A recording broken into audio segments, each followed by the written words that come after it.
सामान्य नागरिक संहिता आई। एक देश एक वोटर लिस्ट, 5 साल में एक बार चुनाव, ये माननीय नरेंद्र मोदी जी चाहते, विपक्षी नहीं चाहते।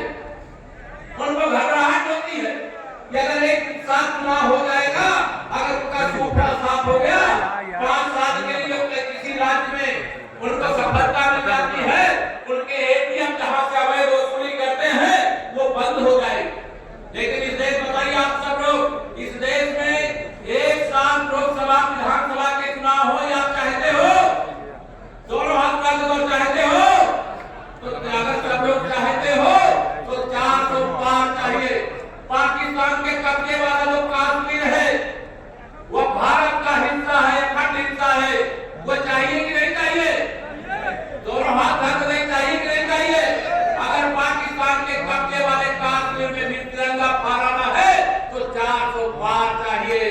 अगर ये टुकड़े टुकड़े फैमिली को सबक सिखाना है तो 400 पार चाहिए।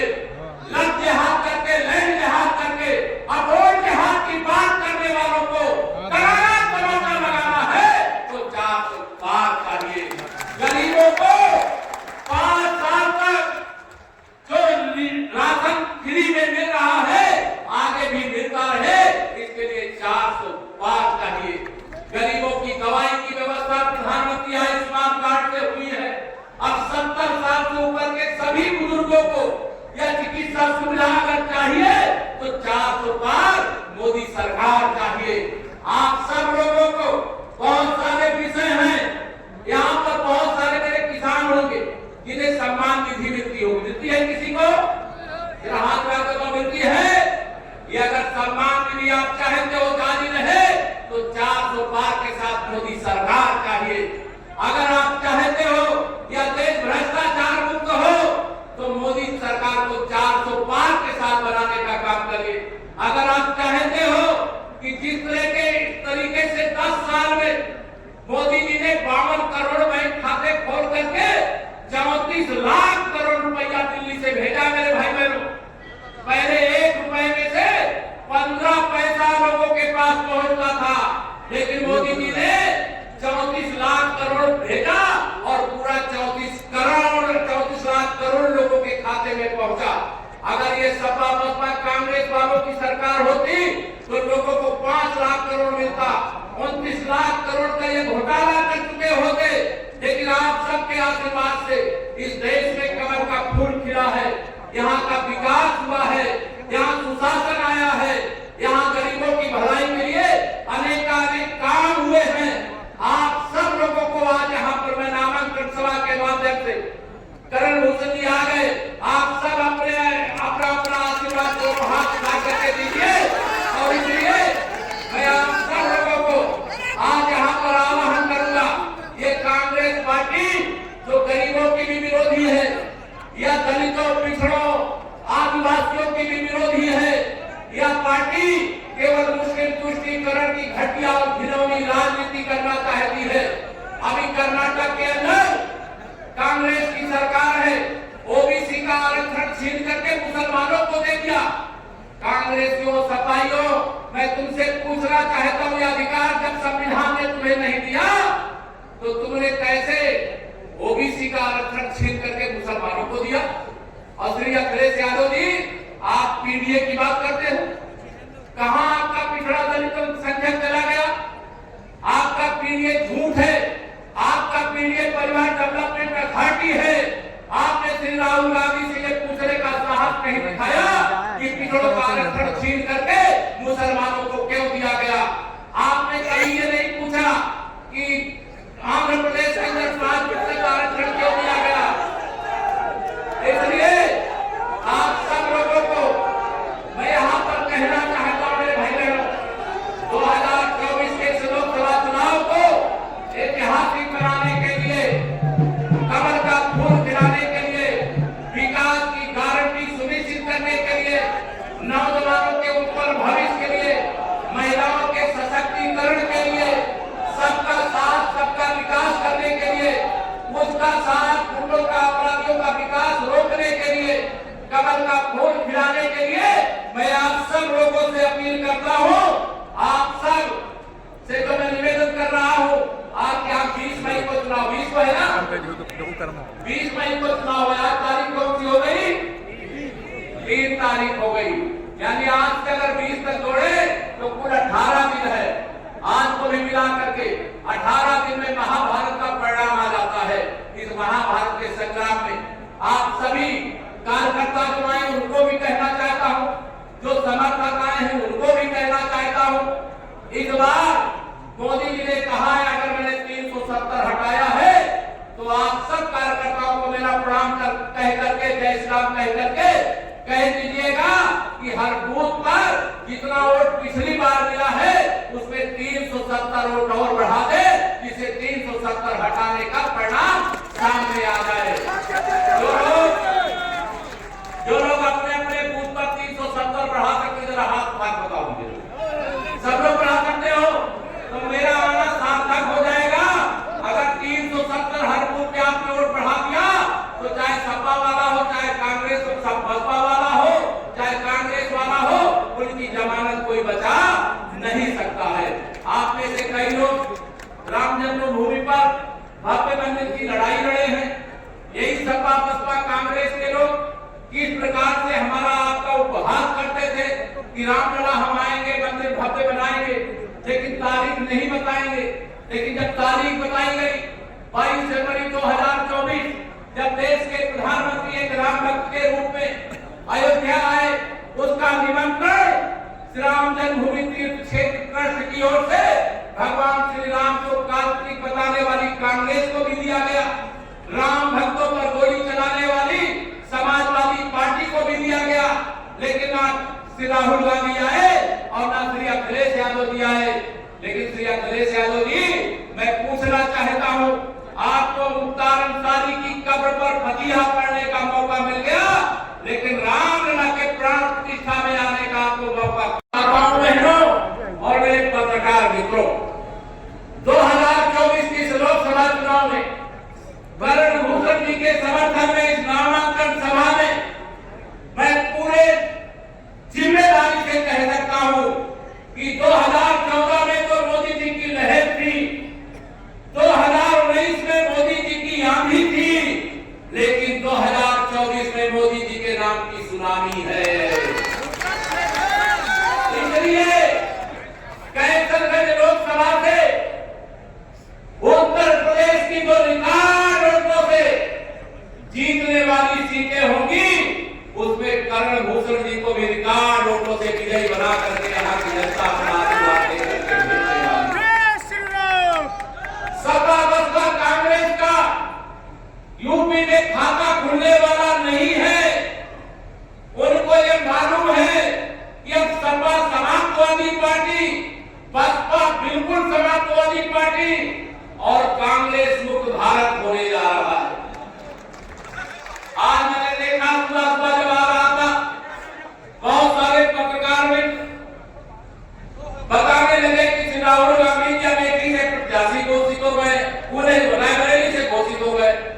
मैंने कहा अमेठी छोड़ करके भाग गए क्या? तो बताए हाँ अमेठी छोड़ करके भाग गए, रायबरेली आ गए हैं।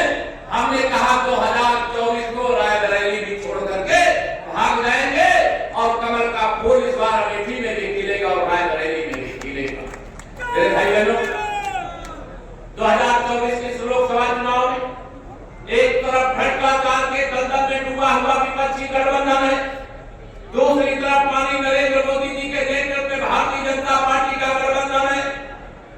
एक देश के अंदर पूरे नारा लग रहा है 4 जून को 4 बजे 400 पार, फिर एक बार प्रचंड बहुमत की मोदी सरकार। इस लक्ष्य को लेकर के आप सबको मैं आह्वान करना चाहता हूँ, कर्ण भूषण जी को आदरणीय ब्रजभूषण जी विकार वोटों से जीते, लेकिन परिस्थितियों के कारण उन्होंने अपने युवा पुत्र को यहाँ से सांसद बनाने के लिए पार्टी के आदेश से जो फैसला हुआ है उसका सब लोग ताली बजा करके स्वागत करिए।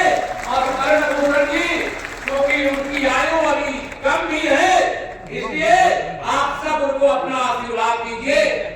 आकर के परम आनंद हो रहा है। लेकिन मैं आप सबको कहना चाहता हूँ, ये सपा और कांग्रेस का यूपी में गठबंधन है। इन्होंने 2017 में भी गठबंधन किया था विधानसभा के चुनाव में। समाजवादी पार्टी सत्ता में थी और 47 पर सिमट गई थी।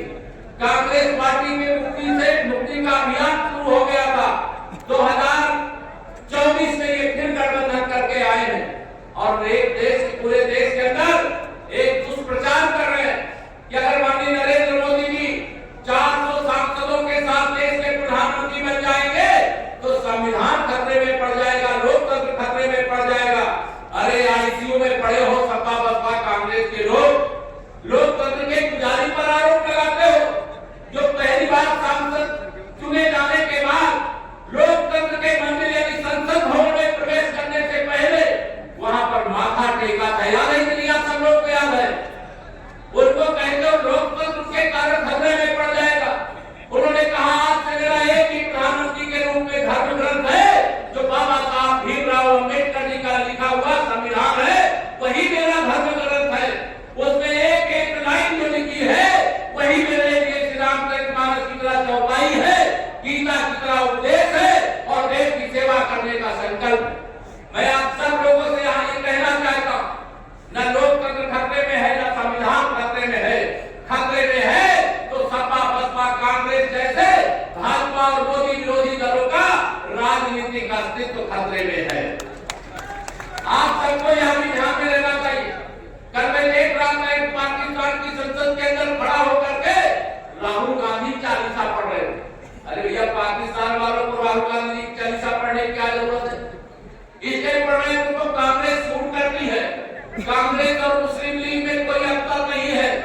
कांग्रेस ने ही पाकिस्तान को थाली में सजा करके, जिसे हम पीओके कहते हैं, पाकिस्तान को सौंपने का अपराध किया है और देश इसके लिए कांग्रेस को कभी क्षमा नहीं कर सकता है।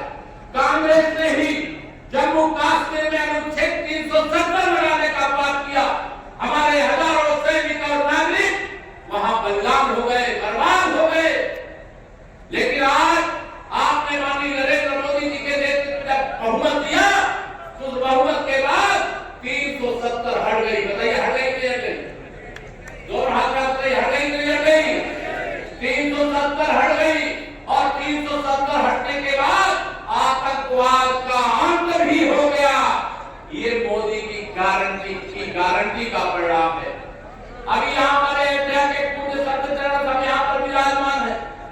500 साल से श्री राम जन्मभूमि पर भव्य मंदिर निर्माण की लड़ाई चल रही है। मैं भी एक राम भक्त कार सेवक के रूप में उस आंदोलन का हिस्सा रहा हूँ।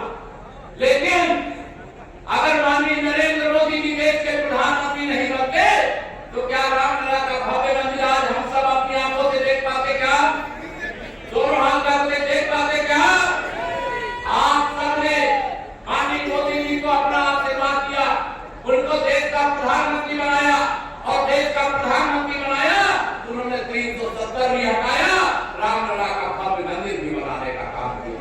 ये सपा बसपा कांग्रेस के लोग एक ही इनका लक्ष्य है, भाजपा को किसी तरीके से रोको, क्योंकि भारतीय जनता पार्टी भ्रष्टाचार करने वालों को बख्शेगी नहीं। आने वाले 4 जून के इंतजार में यहाँ सब घबराए हुए हैं, कुछ जेल जा चुके हैं, कुछ जवान पर घूम रहे हैं।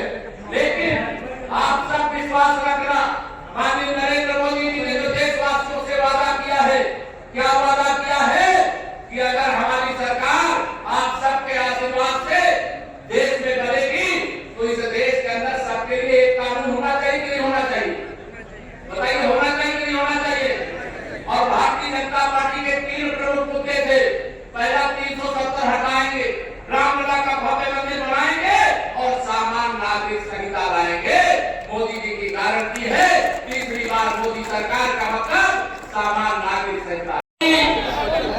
जिला अध्यक्ष बहराइच श्री ब्रजेश पांडे जी, जिला अध्यक्ष बलरामपुर श्री प्रदीप सिंह जी, हमारे सम्मानित विधायकगण आदरणीय रमापति शास्त्री जी, आदरणीय बाबू सिंह जी, आदरणीय प्रेम नारायण पांडे जी, आदरणीय विनय द्विवेदी जी, आदरणीय अजय सिंह जी, आदरणीय सुभाष त्रिपाठी जी, आदरणीय हमारे परिषद की सदस्य प्रज्ञा त्रिपाठी जी और अवधेश कुमार सिंह, मंजू सिंह जी, हमारे प्रतीक भूषण सिंह जी जिला पंचायत के अध्यक्ष गोंडा घनश्याम मिश्रा जी, पूर्व विधायक करुणवीर जी, हमारे जिला पंचायत अध्यक्ष बलरामपुर के प्रतिनिधि राम मनोहर तिवारी जी, राकेश सिंह जी, पूर्व जिला अध्यक्ष बलरामपुर गौरव वर्मा जी, हमारे मंच पर बहुत सारे लोग हैं, कुछ लोगों का नाम छूटेगा। पलटूराम जी हमारे विधायक और पूर्व मंत्री, हमारे यहाँ अनुपमा जी यहाँ सूची में बहुत सारे नाम हैं, कुछ लोगों के नाम छूटेंगे। ऐसे सभी सम्मानित पार्टी के सभी स्तर के पदाधिकारी, सभी स्तर के जनप्रतिनिधि, हमारे बूथ से लेकर के शक्ति के तक के आपको मौका क्यों नहीं मिला? आपने रामलला का निमंत्रण ठुकराया है। जिन लोगों ने रामलला का निमंत्रण ठुकराया है, 2024 में उन्हें ठुकरा दो। ठुकरा दोगे? 2024 में उन्हें ठुकरा दो। आप सब जानते हो 2014 से पहले ये जितने विपक्षी नेता है, ये वोट मांगने के लिए जाते थे तो जालीदार टोपी लगा के जाते थे। जाते थे कि नहीं जाते थे? आप बताइए 2014 के बाद किसी को जालीदार टोपी लगा के वोट मांगते हुए देखा है क्या? ये क्यों हुआ? क्योंकि आपने कमर खिला दिया माननीय नरेंद्र मोदी जी को पूर्ण बहुमत से देश का प्रधानमंत्री बना दिया। अगर आप चाहते हो ये मुख्तार अंसारी जैसे माफिया की कब्र पर फतिहा पढ़ने न जाए, और जब भी समय आए तो रामलला की देहरी पर मस्तक झुकाने के लिए आने के लिए विवश होना पड़े।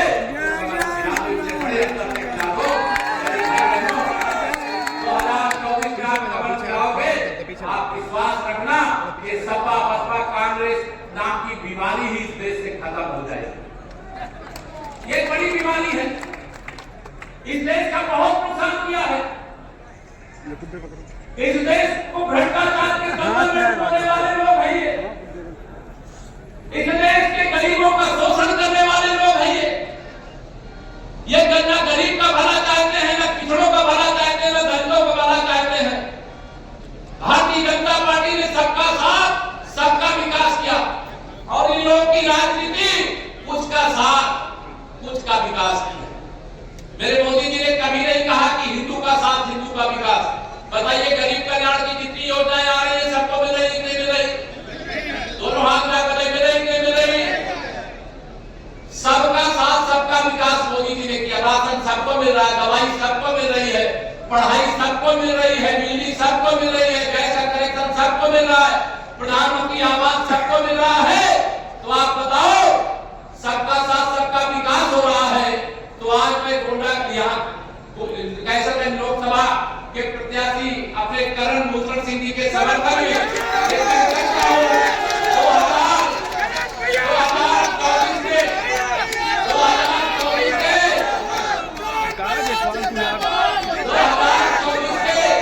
लोकसभा चुनाव में पहले मैं नारा लगाता था 100 में 60 हमारा, 40 में बंटवारा है, बंटवारे में भी हमारा। लेकिन आज मैं नारा लगा रहा हूं 100 में से 80% हमारा है, 20% में बंटवारा है, बंटवारे में भी हमारा है। हमने सबका साथ सबका विकास किया है। अगर डबल इंजन सरकार का सबको फायदा मिला है तो सबके पास वोट मांगने जरूर जाना। कोई नहीं दे देगा तो देखो नहीं देगा ना, पता तो चलना चाहिए।